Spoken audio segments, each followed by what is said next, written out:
If you're one of the millions of people living with diabetes, your actions and lifestyle choices can greatly affect how you feel and how healthy you are. With the right information, support, and actions, you can manage your diabetes instead of letting it manage you. Hi, I'm Chris Hurd. And I'm Latoya Morrison. Together, we're proud to present Living with Diabetes.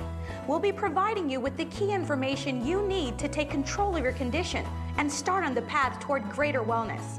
We've teamed up with the American Association of Diabetes Educators to provide this critical information. The AADE is a leading professional association that supports diabetes educators, and we're proud to work with them. So in this video, we're going to cover the following topics: understanding diabetes, healthy eating, being active, monitoring, taking medications, problem solving, reducing risks, and healthy coping. Now you'll notice that this video is accompanied by a resource guide. The resource guide has key facts, links to additional information, and special offers from our sponsors. You can also find a lot more information about diabetes at our website, a2zhealth.com/diabetes.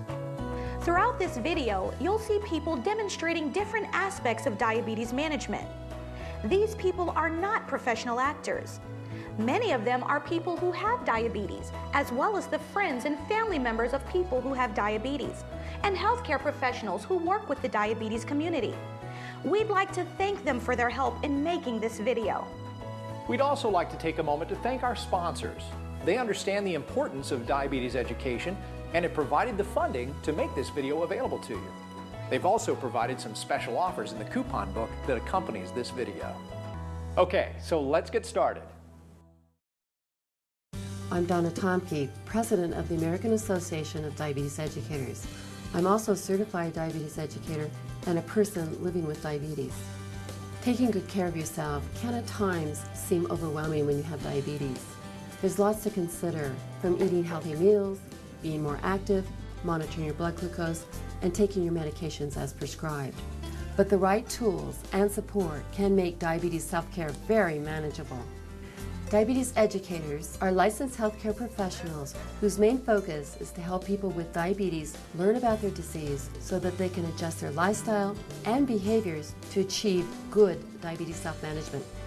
You'll find diabetes education programs in many healthcare settings, including hospitals, pharmacies, doctor's offices, and neighborhood clinics. I encourage you to team up with a diabetes educator in your area today.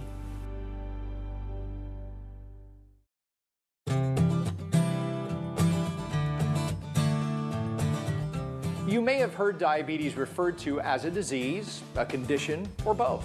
Diabetes is in fact a progressive disease, sometimes called a condition, that becomes more challenging to manage over time as the body does not produce insulin, produces less and less insulin, or becomes resistant to its own insulin.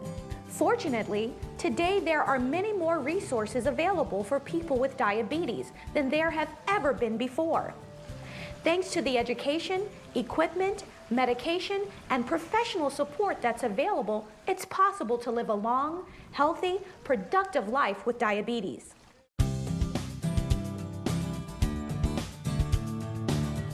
Before we talk about the best ways to manage your diabetes, let's take a look at how it works. In the very simplest terms, when you have diabetes, you have too much sugar or glucose in your blood. You may have heard blood glucose referred to as blood sugar, and the terms actually mean the same thing. For the purposes of this video and your resource guide, we'll be using the term blood glucose. Glucose is moved out of your bloodstream and into your cells by a hormone called insulin that's produced by your pancreas. Your body develops diabetes when it produces less insulin than it needs, when it doesn't produce any insulin at all, or when it has trouble using insulin, which is also called insulin resistance. When any of these things happen, glucose from the food you eat stays in your bloodstream, which causes two problems. One, it is difficult for the cells to use the glucose that's in the bloodstream as a source of energy. And two, high levels of glucose in your blood can damage your blood vessels, eyes, kidneys, nerves, and heart.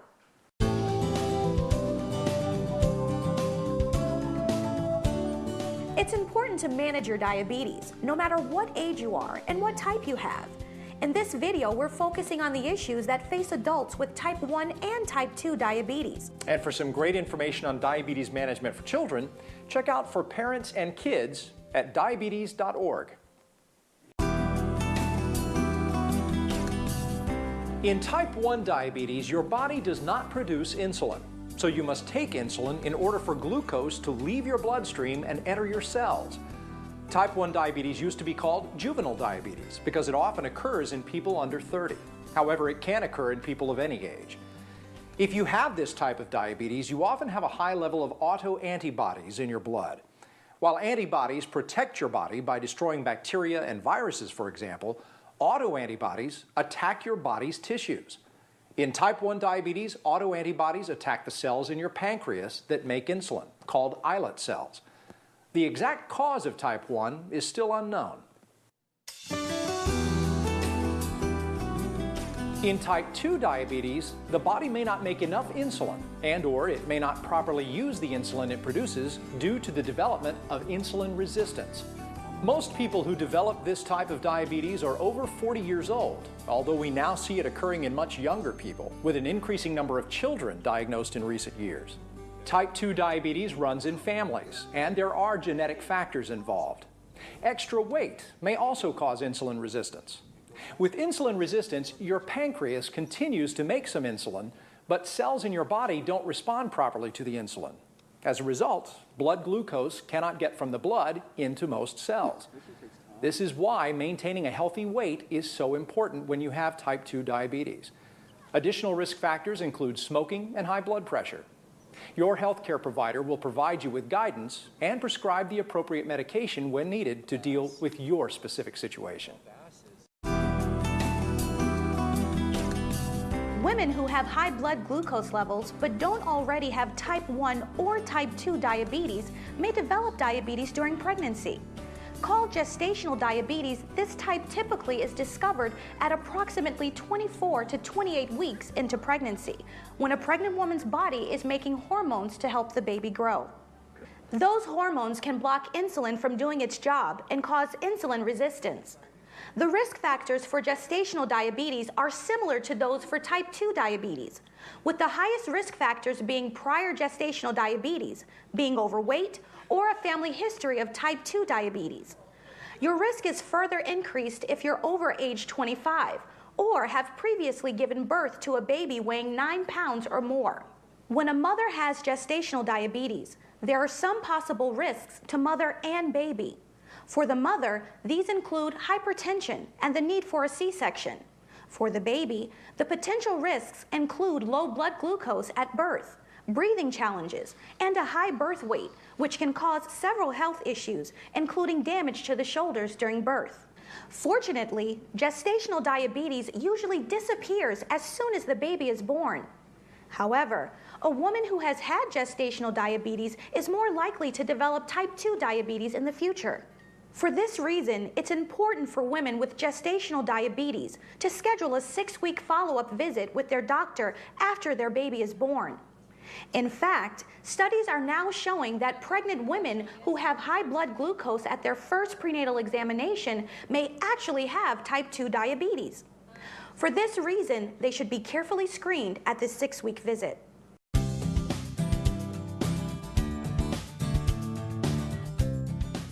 How can you tell when you have diabetes? Often you can't. This is why there are so many people living with diabetes who are unaware that they have it. However, for many people, there are signs and symptoms. For type 1 diabetes, they include frequent urination, extreme thirst, unusual weight loss, extreme fatigue, and irritability. People with type 2 may have some of the type 1 symptoms, like frequent urination, as well as frequent infections, blurred vision, slow healing cuts and bruises, tingling or numbness in the hands or feet, and recurring skin, gum, or bladder infections.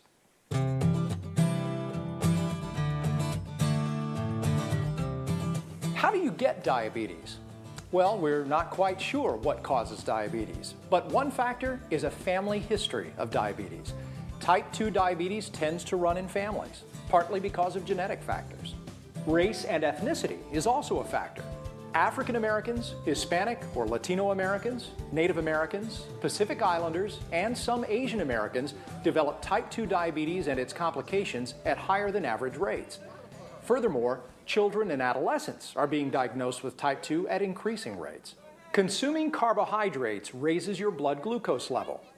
If you have a low physical activity level or a diet that's high in carbohydrates and fat and low in fiber, you are more at risk for diabetes. People over 45 are more at risk for diabetes.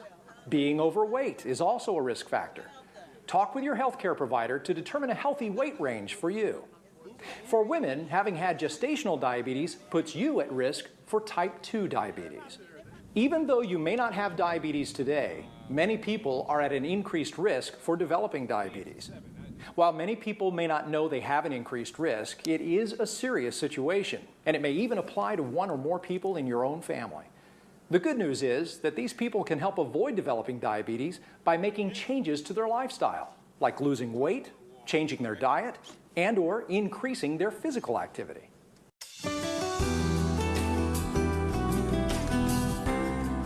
It's easy to feel alone with diabetes, but the condition is more widespread than you might think. About 26 million people, or 8.3% of the American population, have diabetes. Approximately 19 million of these have been diagnosed, with 7 million, or 27% of those with diabetes, unaware that they have the disease. About 11% of people over age 20 have diabetes, and more than a quarter of people aged 65 or older have diabetes.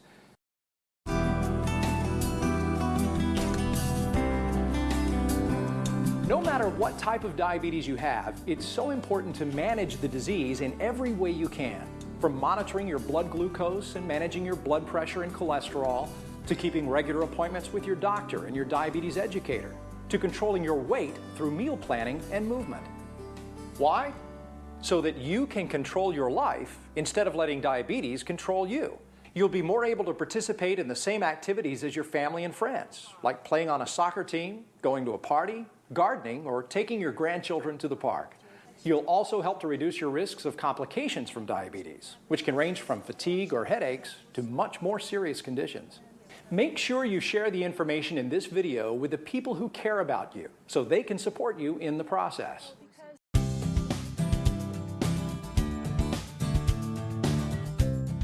Now that you're taking control of your condition, you can begin to create your diabetes healthcare team. The members of your healthcare team will all play slightly different roles. Here are some of the people that you'll be working with. Your healthcare provider can be your doctor, nurse practitioner, or physician's assistant, also known as a PA. You might also consider a consultation with an endocrinologist. Your diabetes educator is an individual who has been educated and trained to teach patients how to manage their diabetes. A diabetes educator may be a nurse, dietitian, pharmacist, or other healthcare practitioner. Many of them are certified diabetes educators, called CDEs. Check with your diabetes educator for the most up-to-date knowledge about the ever-changing world of current diabetes treatments and medications, as well as diabetes self-management education. To find a diabetes educator, call the American Association of Diabetes Educators at 1-800-TEAM-UP-4, or go to diabeteseducator.org and click on About Diabetes Education.